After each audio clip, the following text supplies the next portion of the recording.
பசியோடு யார் வந்தாலும் உடனே ஒருவேளை சோறு கிடைக்கும்னு நம்பி வர இடம் உங்கள் ஆஃபீஸ் தான்.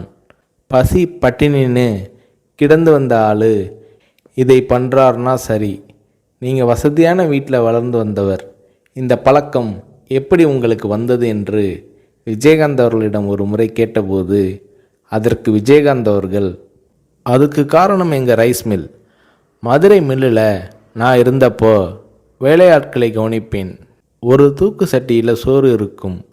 மதியம் பாதியை சாப்பிட்டு விட்டு மறுபடியும் வேலைக்கு போயிடுவாங்க.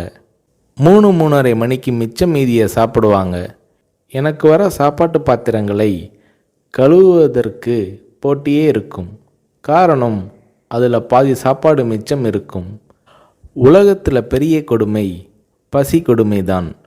வயிறு காஞ்சி வந்து நின்றவனுக்கு என்ன சொன்னாலும் ஏறாது. தவிர பெரியவங்க சொல்லுவாங்க, மனுஷனுக்கு எது கொடுத்தாலும் எவ்வளவு கொடுத்தாலும் பத்தாது, வேணும் வேணும் என்று தான் கேட்பான். அவன் போதும்னு சொல்கிற ஒரே விஷயம் சோறு மட்டும்தான்னு சொல்லுவாங்க. அது என் மனசில் பதிஞ்ச விஷயம்.